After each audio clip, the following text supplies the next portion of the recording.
This is Everybody Pulls the Tarp with your host, Andrew Moses.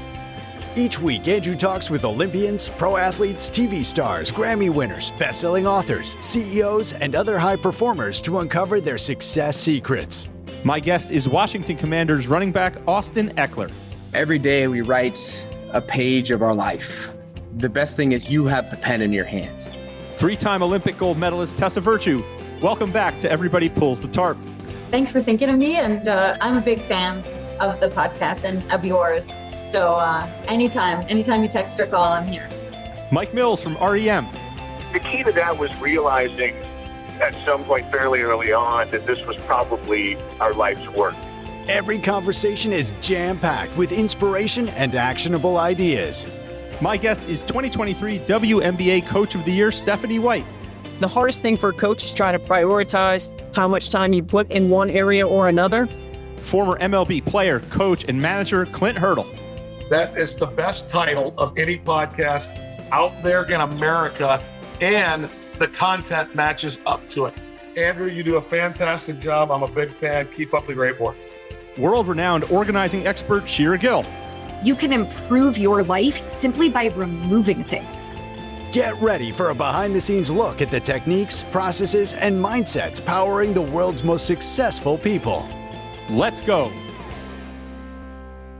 Hi, friends, and welcome back to Everybody Pulls the Tarp. Well, listeners, my conversation from a couple weeks ago with trumpeter, singer-songwriter, and band leader John Lampley has been making the rounds and is resonating deeply with so many of you. One longtime Everybody Pulls the Tarp listener even told me it was an instant top 3 episode of all time. Another listener told me it gave her chills. The bottom line is this. I love all the conversations we have here each week on Everybody Pulls the Tarp, but that conversation with John Lampley has clearly struck a chord.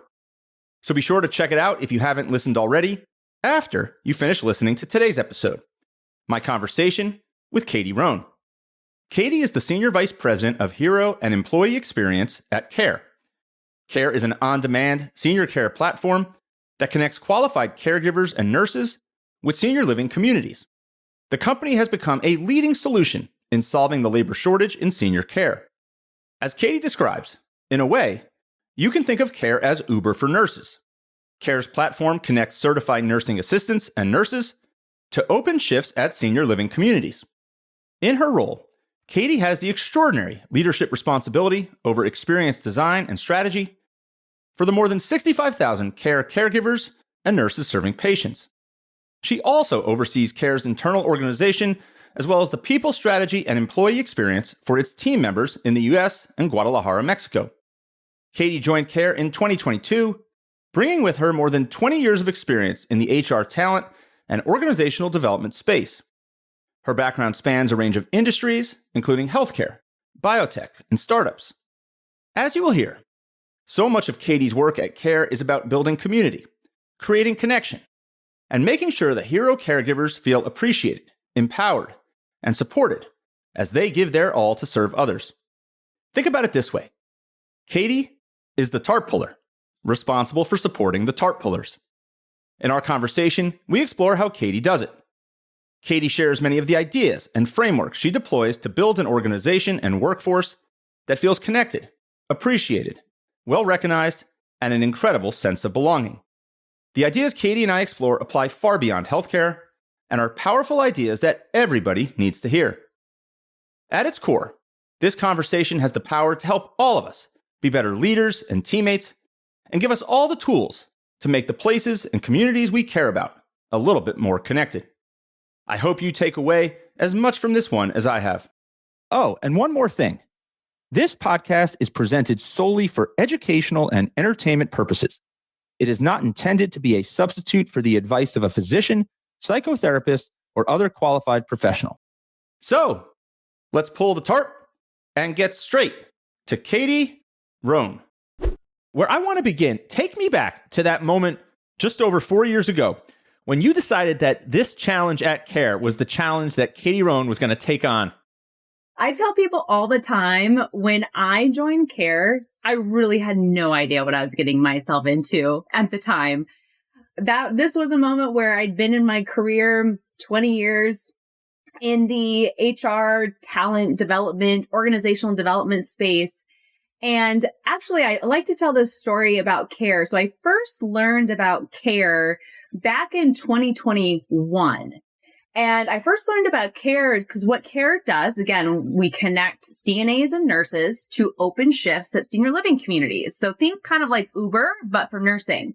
And when I first learned about the concept of it from a friend who was joining KARE, I thought, this is fascinating. Like just from an HR, like from a talent perspective, from a people leader, I was like, this is fascinating. This is happening in senior living.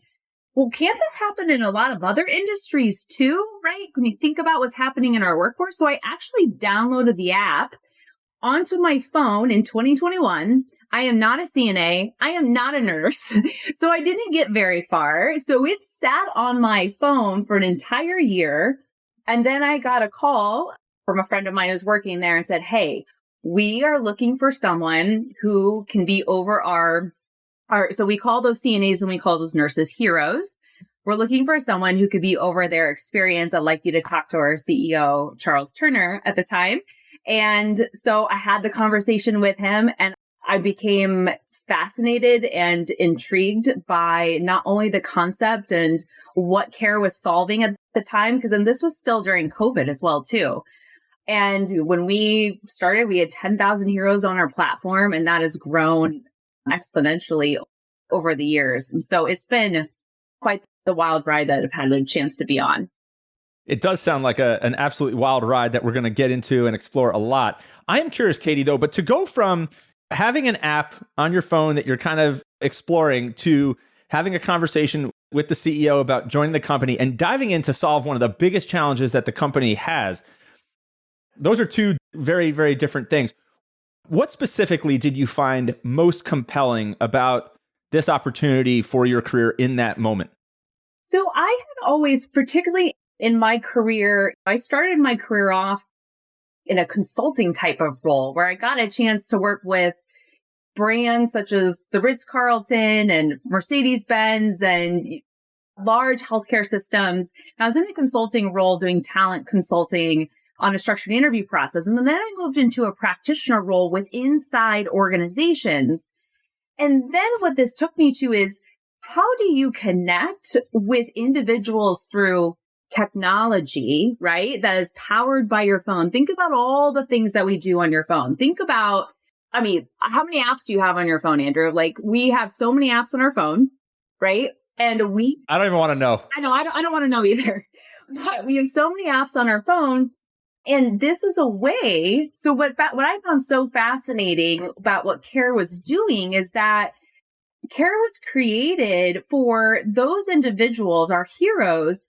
They're needing to make extra money. Like, they need KARE to be able to, if I need to make extra money to pay bills, if I need to, my car broke down or I have bills to pay, right? Like, you have access to go to pick up shifts to then for it to be able to supplement what they need. Because 75% of our heroes, they don't work on the platform full time, right? They're gig-based workers.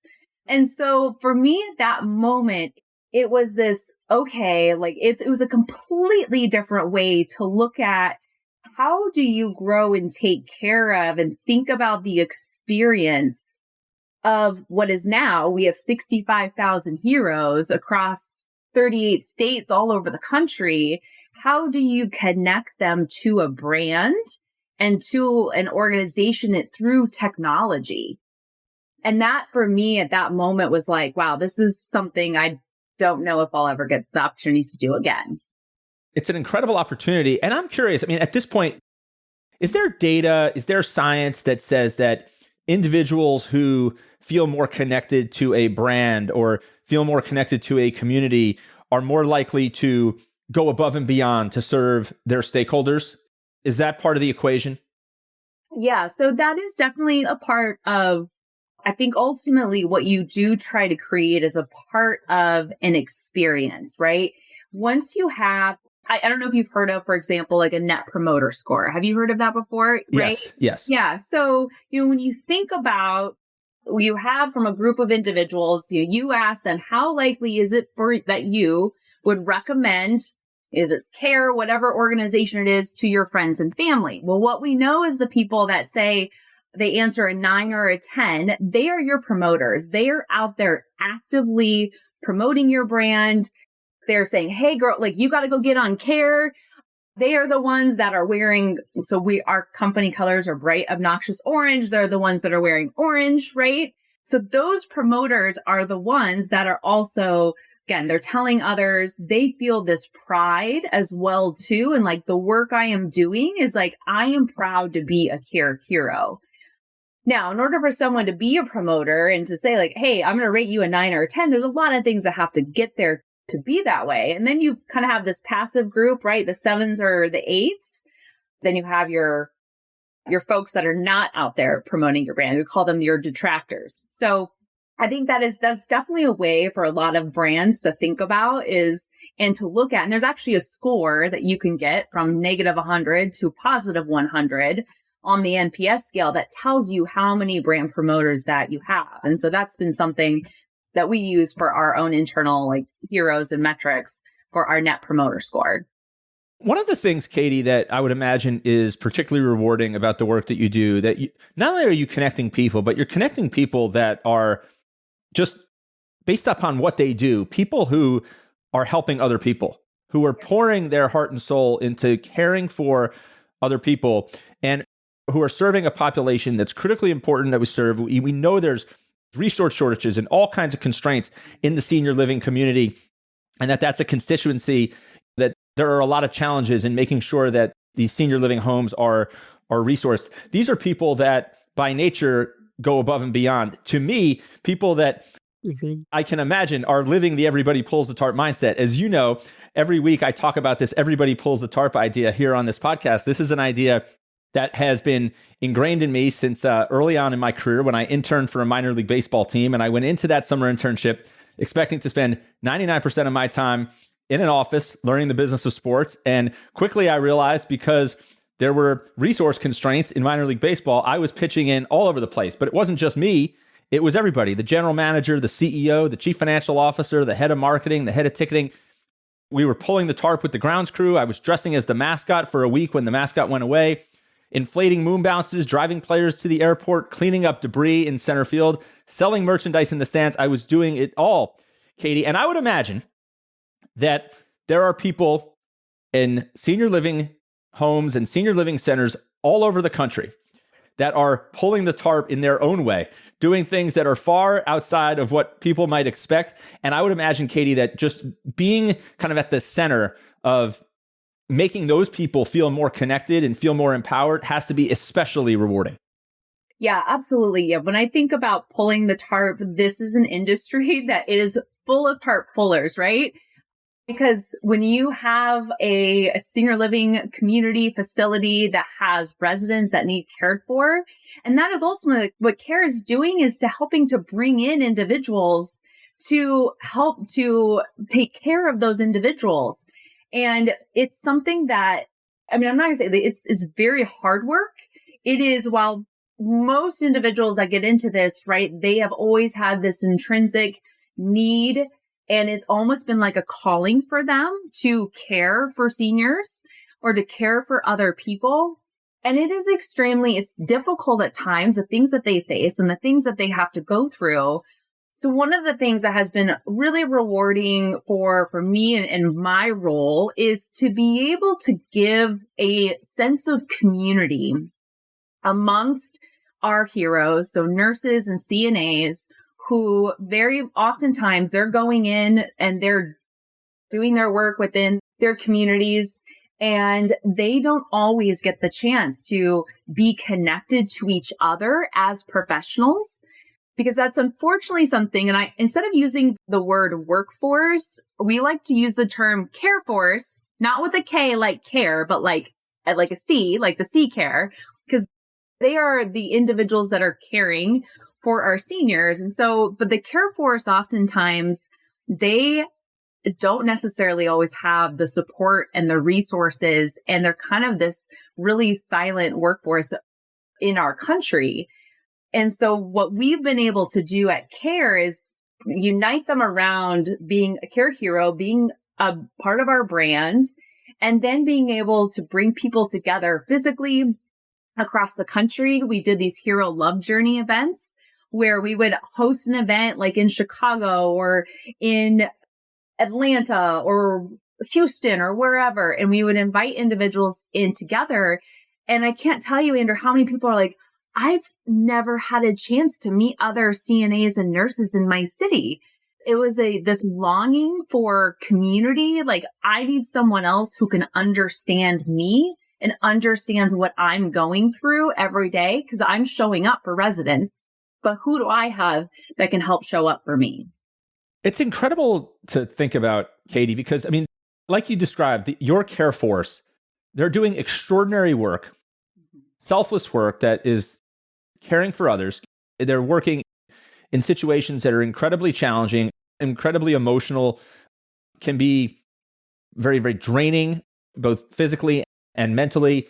They're challenged in all kinds of ways.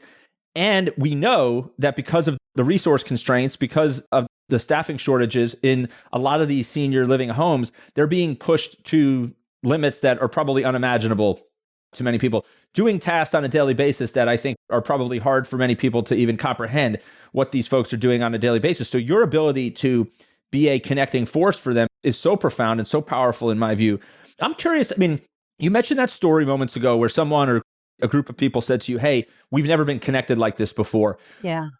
Was there a moment before where you really knew that this was a problem or that there was a huge opportunity to say, hey, if we make these people who are contributing in extraordinary ways in their communities, but they really feel like individual contributors, if we put them on a team and we make them feel like they're in this team environment, that they will see benefits personally and professionally, the industry will see benefits personally and professionally. Like, where did you see that problem start to arise? So what I remember, like, when first starting at KARE, and I will never forget the first two heroes I ever met. They were actually heroes here in Lincoln, Nebraska, and they were actually college students.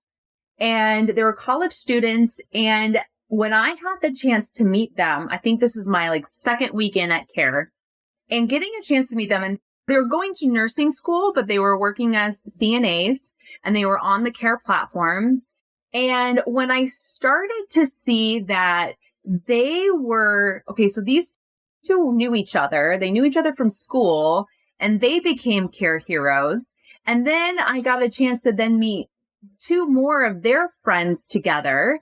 And then I started to then be able to go into communities. And then I started to see this whole connection that was happening where, oh, that hero, wait, that's her sister. She's also a hero. And then we had mother-daughter duos. And I started to see these personal connections that were happening. But then as I started to, for example, I remember the very first times we got a group together in Atlanta, Georgia, I had no idea if anyone was going to come. We were holding this event, please come. And I remember we're 45 minutes in and nobody was there. And I'm thinking to myself, oh my gosh, my boss is going to kill me. Thankfully, it was just Atlanta traffic. That was the holdup. But when you started to see this group come together, and I remember everyone kind of looked at each other, some were like, oh, I recognize you. Oh, I worked at the same building as you. You know, and they started to kind of notice, and then people oh, wait, you worked at that facility? Oh, what do you think? And honestly, this whole idea of being a team amongst all these different communities was something that really was pretty foreign at the time. But then as time went on, it would start to be hey, when I'm in a building and I'm a KARE hero and I know there's other KARE heroes in the building, I know, I got you. I know how you're operating. And so that was something that was just really, really fascinating to start to see and then we would start to go back to cities and we start to go back and see the same people and new people as well too. But there was just this connection that if I'm going to go in and I'm going to be doing a good job and I'm going to be a KARE hero doing the work I'm doing, I'm expecting you to be the same way too, right? It's how do you uphold each other to those expectations? So it almost creates an environment of accountability. Yeah. Whereas absolutely. otherwise, you'd have these people operating kind of individually. This creates like an added network layer of accountability. Yeah, absolutely. Well, and one of the things that after a hero goes in, they work a shift at a community, they're getting from the community a 1 to 5 star rating. So what that creates is that after every shift, again, just like an Uber, like you give your Uber driver a star rating. But so I have a star rating as a care hero. And then I also have a reliability score as well, too. And the reliability score is our own algorithm that will tell you how predictable and reliable you're going to be coming to your shift or whatnot. And so what we've been able to do is we've been able to then create these standards of what's expected to be able to be a good hero based on the service that you're providing and how reliable you can be. Katie, I am just struck. I mean, you talk about reliability scores. I think about this being an industry where reliability is paramount. A few weeks ago, there were a lot of snowstorms, hitting the United States. And I saw a picture posted on social media somewhere of an executive who leads a senior living home. And he posted this picture of an air mattress under his desk. And he said, we're not going anywhere because we're not sure if we're going to be able to get back to the facility and our residents need us. When you talk about a word like reliability, I just think that you're in an industry where reliability is absolutely essential.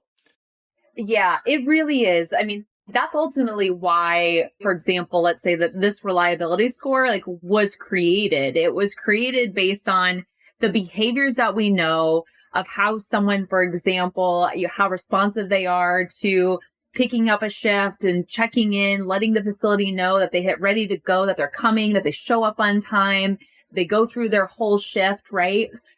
So that we can start to be able to see, okay, these are the heroes that we know are great heroes.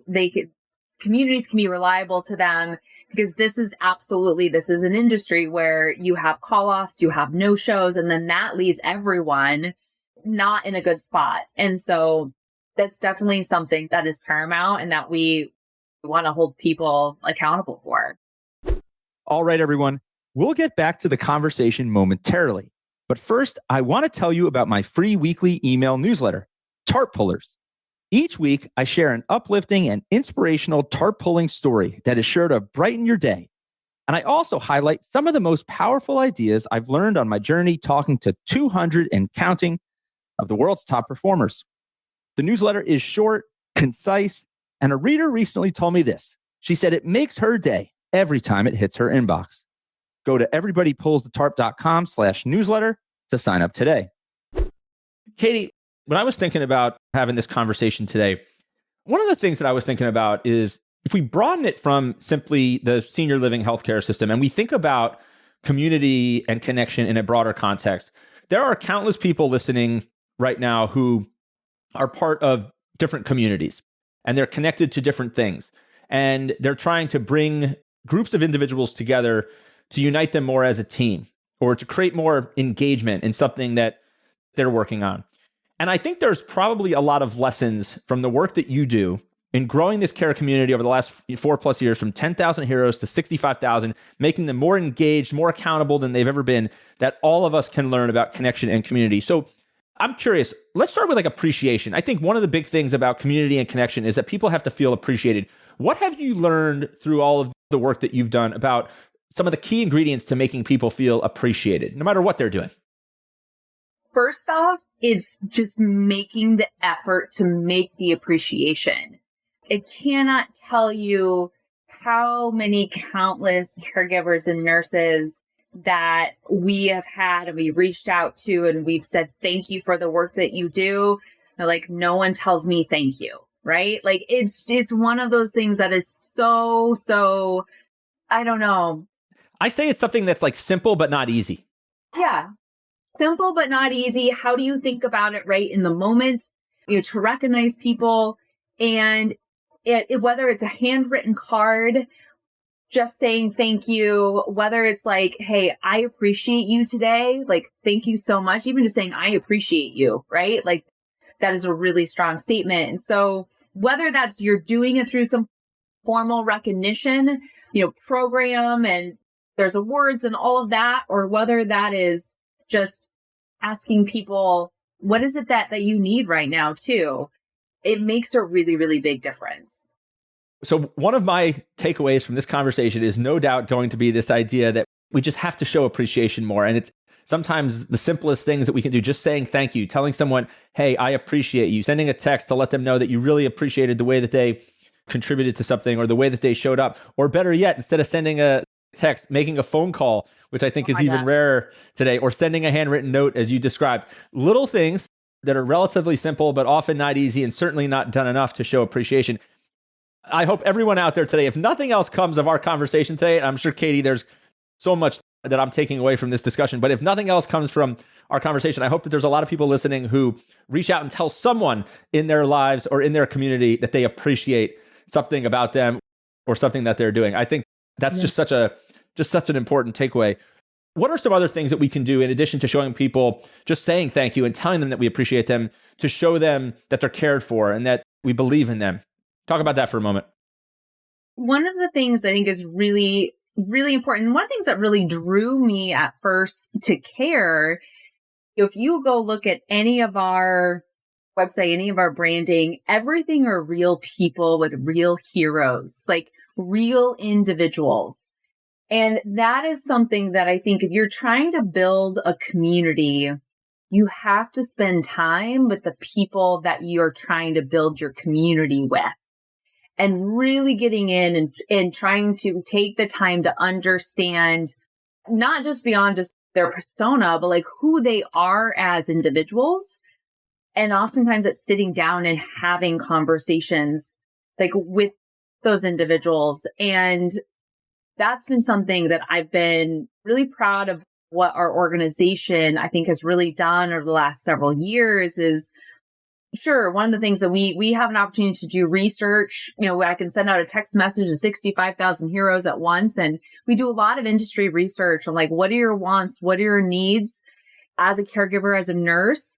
We can do that really easily, but you've got to have conversations. And when you start to understand like, hey, like this is what's important to me, then when you start to build that community and then you really start to think about that other person and what is going to make them feel seen, right? Because that's ultimately someone wants to join your community because they want to be a part of something, right? They want to belong and they want to know that they're being seen and understood.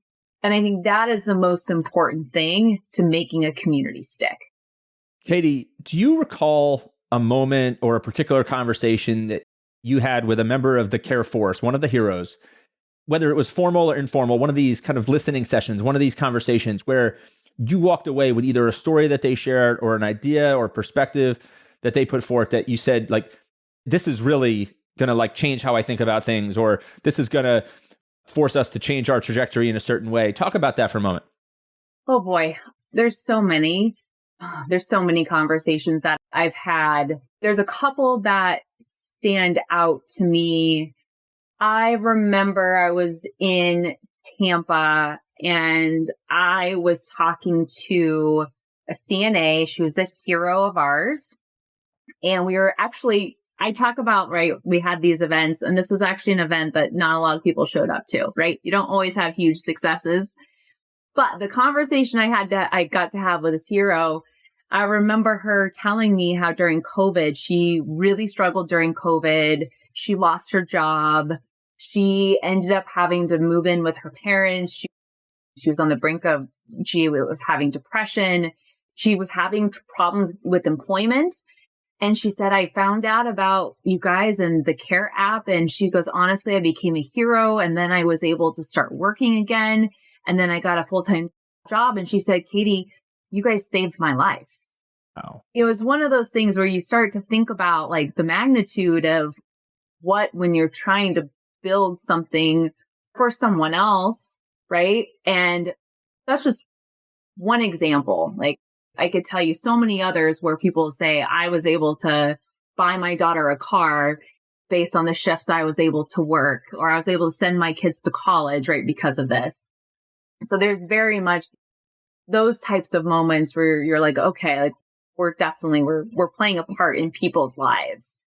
That's just one example. Like I can think of. But that story is such a powerful reminder of the impact of community. Because again, I mean, part of what you're doing is you're helping people achieve their financial goals and pay their bills and go about their lifestyles. But you're doing in what I see is so much more. You're making people feel connected. Mm-hmm. You're making people feel like they are part of something. They're part of a team. And it has this unifying force that I think fuels people and motivates them in these unique ways. I want to ask you a question about motivation, but you mentioned this, all these events that you're doing, and you had this event where very few people showed up. And this has been a common theme that has come up in a lot of the other conversations I've had around building communities and creating fans about the work that we're doing. I've talked to best-selling authors who've described book signings and early on in their career where very few readers show up to the book signing. I remember a story that Jim Sonnefeld, who's the drummer in Hootie and the Blowfish, told me. He said, one of our early gigs, Andrew, we drove 3 hours and 3 people showed up. And he said, fortunately, at that point, there was no social media. So the only people that knew that 3 people showed up to see Hootie and the Blowfish at this gig were the 4 of us and the 3 of them. So we performed a few songs. We had some cocktails with them at the bar, and we got in the van and went to our next gig. To me, it's a powerful reminder that building communities, like, just because you've had success over the last 4 years and you've built this community from 10,000 heroes to over 65,000, does not mean that it's easy. I think that's another idea that people need to take away from this, that building things, scaling things, creating communities, building connectivity is not easy. We're just, as we take a couple steps forward, we're going to have steps back. And I think, that example you shared, I think is illustrative of that. Oh my, yes. I can tell you with every success story in the community, there are times where oh, that seemed like a failure, but it wasn't a failure. You learn something in that moment. I mean, I'll even tell you, just this last fall, we had an event in Houston and we were doing the exact same event 2 days, over 2 days. Guess what? On Thursday, on the first day, guess how many people, no, this is Wednesday. Guess how many people came? 0. We had 0. And I'm freaking out. I'm like, oh my gosh, how is this going to happen? What's happening? So then we made some adjustments. We're like, okay, this is what we need to do differently for the next day. And then we had a packed house the next day. We made up for it the next day. But if you don't learn from, okay, well, what didn't work and make the adjustments, community is hard. And I'm talking about all the physical things that we've done. I've been working on the last couple of years of everything that we've learned by holding these Hero Love Journey events across the country and really seeing that absolute need and how do we stay connected? We've been building it in a digital way. And so we've been working on something really special, which is going to be the only social media platform for the post-acute care force. And that's how do we now recreate that community in a digital way? And then that's a whole different, how do you now build community digitally as well too? That is so cool, Katie. You mentioned motivation. I mentioned motivation before. I want to come back to that idea of motivation. What have you learned through this process about ingredients in helping people get motivated and stay motivated? Because again, I'll go back to that idea I shared moments ago. People listening may not be in your industry. Most, in all likelihood, are not in your industry, but they're leading groups of people. They're leading teams. They're trying to connect people. They want to be motivated. They want to feel motivated. They're responsible for motivating others. Talk about motivation. What have you learned throughout your career and your time at KARE in terms of what it takes to keep people motivated? So as I have looked at motivation throughout my career, and remember, Andrew, in my first year out of college, all that I did all day, every day, over 2,000 hours is I interviewed people. Every single day, that's what I did. I remember you telling me that. I remember that. I conducted structured interviews for our clients. So I interviewed anywhere from CEOs to doctors to salespeople. I mean, you name it, I interviewed folks. And so when you start to understand people's underlying their talents, those reoccurring thoughts, feelings, and behaviors, is that motivation is oftentimes driven by what naturally, makes them tick.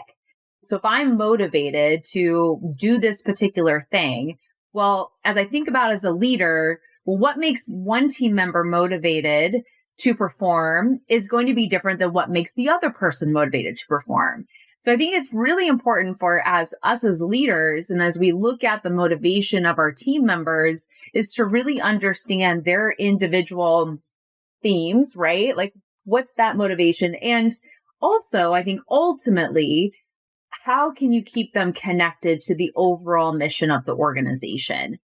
That is something, when I think about, pulling the tarp, right? Like, that's such a big piece of that. You have to be connected to what the organization is doing. Because I think people lose motivation either, hey, I'm not aligned with what I like to do, or they're like, I'm not aligned with the organization anymore. And I think that's where we can see this motivation that can fall off at times.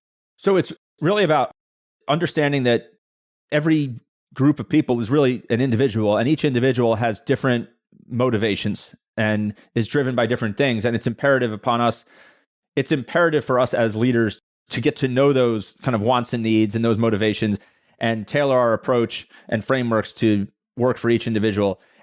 And then I'll go back to this idea of connectivity. I mean, you're clearly proving through the work that you're doing that connectivity and community can be powerful motivators in and of itself, in addition to all the other things that we can do, like you said, to understand people's individual motivations, make sure we're meeting people where they are and uniting people around a common goal. Katie, as we get ready to wrap up our conversation over the next few minutes, I want to spend a little bit more time kind of getting to know Katie Rhone a little bit better and how your journey has enabled all of this to be possible. I know in college you studied anthropology and sociology. You clearly have this interest in people. I often think about the famous Steve Jobs quote where he says, you can't connect the dots looking forward, you can only connect them looking backward. As you look back on your career, your life so far, what are some of the common through lines that you see? Because I see this deep interest in people as a common through line. Is that one that you see, and what else? Yes. So absolutely. As you come into yourself and knowing more about who you are, I look back to being 5 years old and being able to see patterns of behavior in people, and I could recognize it at the time. I didn't know that that was a superpower of mine. I didn't know that. I didn't know how that would eventually play out for me in life. But that was something that I clearly remember as a child that doing, and always watching and observing and seeing how people, again, as patterns of behavior of people, that's always what I've seen. That's why I gravitated towards sociology. My dad is like, what are you going to do with a sociology degree, Katie? I'm like, let me tell you. I had no idea at the time, but I just knew I'll show you. Yeah, exactly. I'll show you. That's right. And then just being open, I think being very curious. I love Ted Lasso, the character Ted Lasso, for so many reasons, right? And Me too. Yeah. Yeah, right. His famous, be curious, not judgmental. And I think that's always been, a throughput in my career and in my life. And, the other thing it is always putting yourself into uncomfortable situations and putting yourself into things that are going to force you to grow. As I look at whether that's taking our family and moving over to Manchester, England, we had a 2 and a 4-year-old, or I was deathly afraid, Andrew, of public speaking. I couldn't even get up and speak at my brother's wedding. Couldn't even get up and speak. And so I said, this is something I have to tackle. I have to get better at. So I started going to Toastmasters, which is a international public speaking club. I go at 6:30 a.m. on Friday mornings. I've been doing that for 6 years. It's something I get to do with my dad, which is great. But that's something that it was, okay, if I want to get better at this, I have to be consistent in getting better at it. And to just putting myself into situations that I'm going to force myself to learn and to do things that I don't know how to do.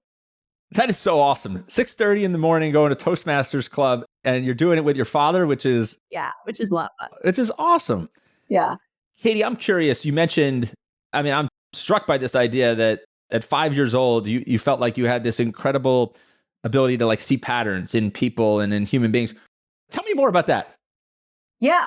My parents got divorced when I was 5. And so growing up, again, my parents are great, great people. And growing up, though, I always knew what was going on without a word being said or anything. Like, I always knew what was happening. I could always observe. And it's just something, that's when I first learned that, or that's when I first, I guess, understood it. And then it has served me in so many different ways throughout my career, particularly professionally, being able to see what's going on in an inner room or being able to see certain patterns that may be happening. But yeah, I mean, I remember that happening, and it sometimes is a blessing. Sometimes it can be a curse, because you're like, oh man, I'm picking up on everything. You can't unsee things. You can't unsee things. Like when you have that type of like emotional intelligence, it can also feel like a burden at times, but it can be such a gift because then you can be able to connect or to understand, like if someone isn't feeling right or like if someone's being impacted, being able to like, how can I help this situation or how can I help them? So I think that's been something that has served me well throughout my life. When I think of you, Katie, and the conversation that we've had today, I just think of you as somebody who has an extraordinary amount of empathy. And I think empathy starts with awareness. And we have to be aware and mindful in order to be empathetic, I think. Yeah, agreed.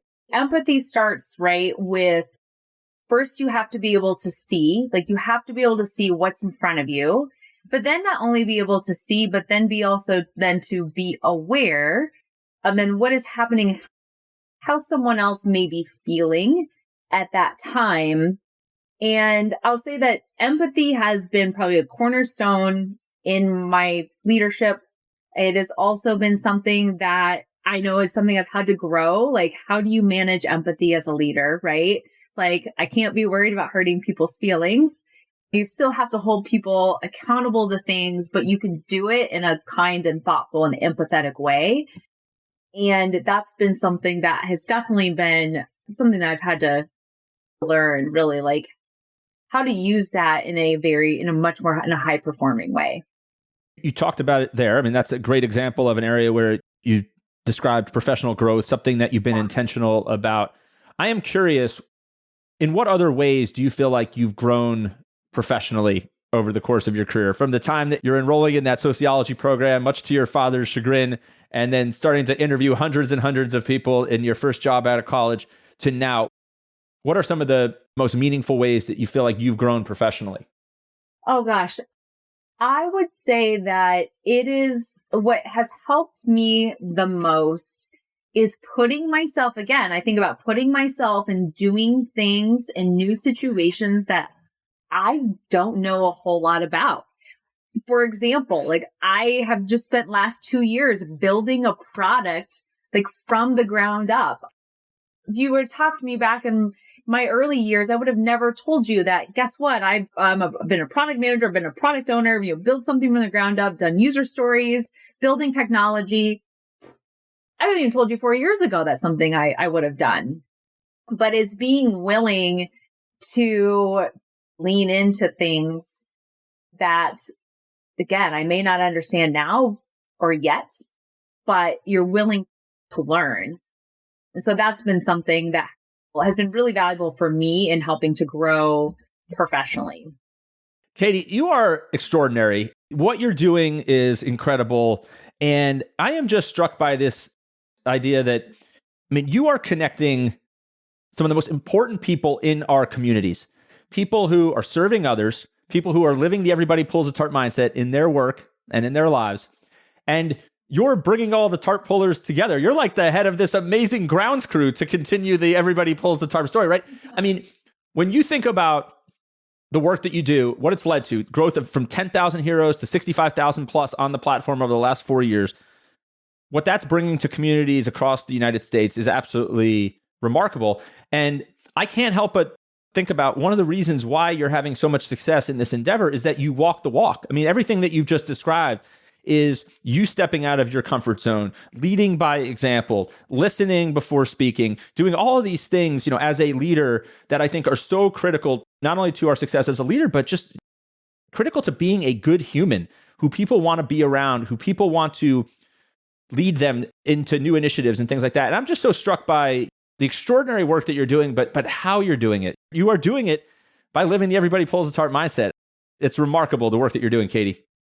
Thank you. It's honestly, it's just a natural part of who I am and what I do. Like, I love to be able to help people. I love to build and to create. And if we can create things together and bring people together like along the way, then nothing gets better than that. Katie, before I let you go, I want to ask you, if somebody is writing an article about Katie Rhone in 10 years, 20 years, what do you want the headline to be? What do you want people to say about you and your impact on others?